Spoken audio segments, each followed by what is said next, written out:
sitting on the fence, ain't counting enough to pay the rent. I'm flat broke here, but I don't care. I snuck right by with my tail in the air. Old song. They just wrote that song for you. Yeah, holy, it should have worn my shade. But it's nice you don't have to see your coworkers. So Stacy is the director of the Parrot Valley Rescue in Coon Valley. Has anybody been there or seen it? Heard of it? A few people. Now you'll know. To come to Coon Valley, it's not that far to come across. So we're going to learn about some of the pets. We found Stacy when Mason and I were going to a rock show in Baroka, and he saw cages, and we had to stop, and we've been going there most weekends ever since. They're our best volunteers. Thank you. Volunteers.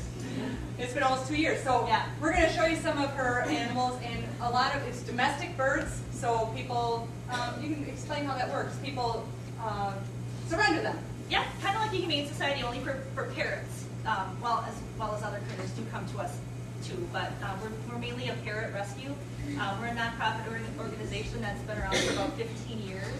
We actually started out in La Crosse, and then when I moved to Coon Valley, then we moved the bird rescue there, and now we're called Parrot Valley Rescue. So we get all sorts of critters, but like I said, it's mainly parrots. And this is Ditto, and Ditto came to us not long ago, probably 6 to 8 months ago, I think it was. Came from a situation. She's about 15 years old, and she came from a situation where she actually was really loved. If you look at her, and she looks scary, like kind of. I mean, she's feather pricked all over, and she'll never grow her feathers back. However, she did come from an environment that she was loved, but she bonded so strongly to the kids in the house. And as they grew, of course, they're going to go off to college, so they left. And Mom and Dad were at home and didn't give Ditto the attention that the girls always gave Ditto.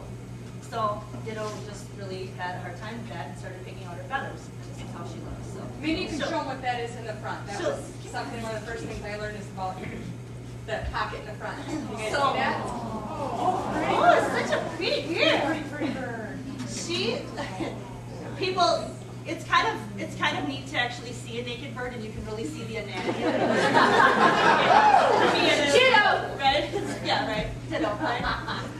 But a lot of people would see that on her chest and say, "Oh my gosh, she has a tumor." Well, it's not actually a tumor. That's actually her crop, and when birds eat, it goes down into their crop, and that's where it's ground up and digested into their stomach. So that actually right there means that she has a full crop. It's full. She's eaten.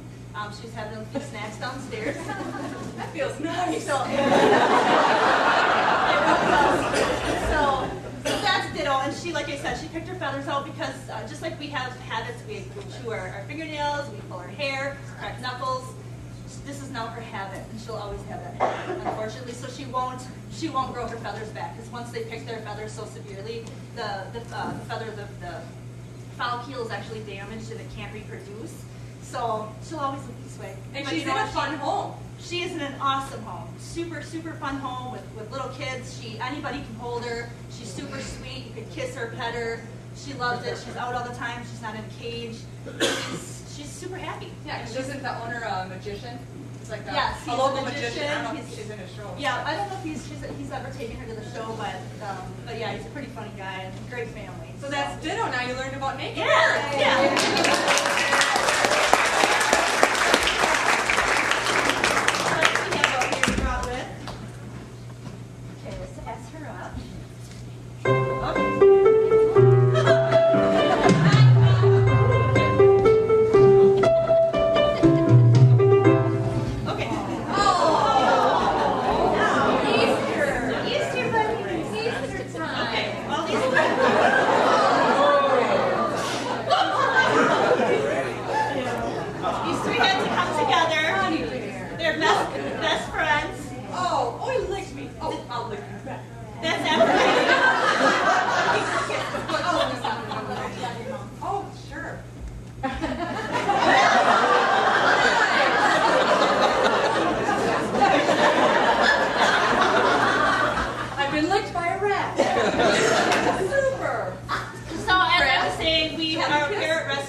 weeks ago, a lady came in. I wasn't even there. Were you there, Lisa? No. Or it was the next day or something. A lady came in and sat a cage on the floor, and Oh, yeah, I was there later, yes, I can't keep these guinea pigs. Can you take them? You know, and I wasn't even there. So I had other volunteers at the rescue, and oh sure, Stacy will take them. So I've got like 5 guinea pigs. This is Bill. This is Big Bill, the daddy. Daddy is he's the daddy boy. He's had many babies, but he's awesome. He's really oh, she's looking at me. Oh. Yeah, you got my germs on you. Oh, she's the sweetest thing. Oh, so anyway, brought Bill with just to show that we do take in other critters as well. Mr. Bun Bun's here. He's a pretty funny bunny. He's our neighborhood bunny. He likes